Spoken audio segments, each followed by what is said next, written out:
मंदिर में हर मूरत में प्रभु श्री राम विराजे। इसी भाव से मंदिर जाना, प्रभु से विनती करना,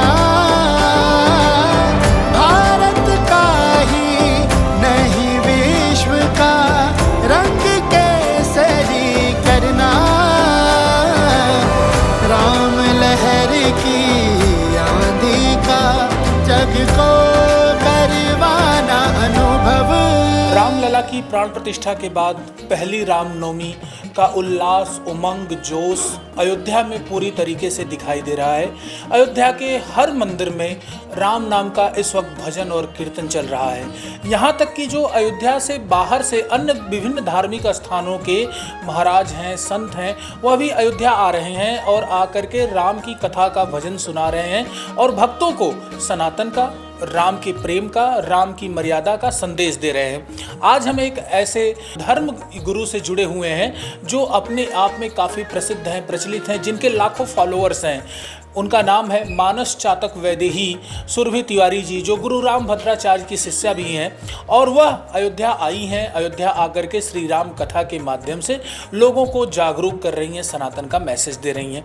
हम उनसे जानेंगे, बातचीत करेंगे कि आखिर रामनवमी को कैसे सेलिब्रेट करें, साधु महात्माओं में पहली रामनवमी के बाद किस प्रकार का सेलिब्रेशन है, क्या क्या बातें हैं, सनातन को लेकर के क्या क्या वो सोचते हैं, महात्माओं में क्या विचारधाराएं चल रही हैं, तमाम बातों पर वो अपने विचार तिलक पत्रिका के साथ विस्तार से साझा करेंगी। जी, आप सब लोगों को चैत्र रामनवमी की बहुत बहुत हार्दिक शुभकामनाएं। और हम सब लोग आज इस पावन अवसर पर अयोध्या में बैठ कर के भगवान के पावन नाम का गुणगान करने का शुभ अवसर प्राप्त कर रहे हैं। राघव लला के, रामलला के साक्षात्कार दर्शन करने के लिए यहाँ पर उपस्थित हुए हैं। माँ सरयू की अविरल धारा का स्नान कर और उनकी गोद में बैठ कर के अवध धाम की महिमा का आज दर्शन लाभ प्राप्त करने का हम सबको सौभाग्य प्राप्त हो रहा है।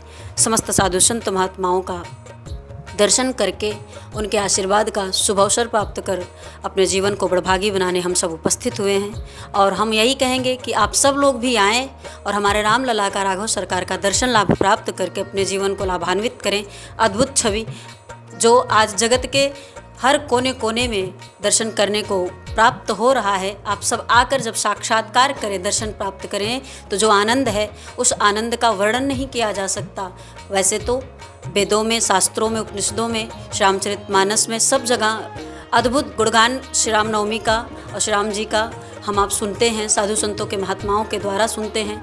और लेकिन जब आप अयोध्या में आएंगे, जिस तरह का आनंद आपको अयोध्या में प्राप्त होगा, उस आनंद का वर्णन शब्द में नहीं कहा जा सकता। श्रुतियाँ गाती हैं, शेष गाते हैं, शारदा गाते हैं। आप आइए और आकर के दर्शन लाभ प्राप्त कीजिए और अपने जीवन को लाभान्वित करें। रामलला की प्राण प्रतिष्ठा होने के बाद पहली रामनवमी है। रामनवमी को एक राम भक्त कैसे सेलिब्रेट करे, कैसे मनाए, क्या विधि विधान हो, क्या पूजा पाठ हो, किन किन सामग्रियों का इस्तेमाल करें, जरा इस पर आप विस्तार से बताइए।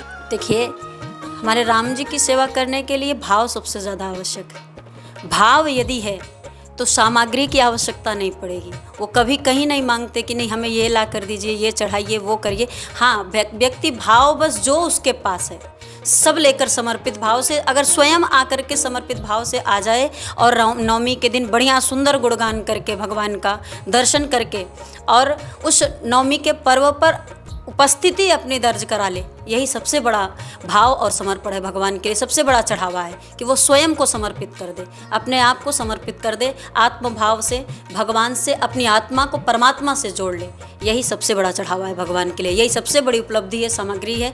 और जो संसार की सामग्रियां हैं ये तो सांसारिक हैं, कुछ दिखावे के लिए भी करते हैं, कुछ दिखाते कि हमारे पास इतनी चीज़ें हैं, बाकी देने वाला तो राम जी हैं, सब करते वही हैं, सर्वस्व वही हैं। तो देना है तो स्वयं के भाव को भगवान को दे, क्योंकि प्रेम और भाव के भूखे हमारे राम जी हैं, सामग्री की आवश्यकता नहीं।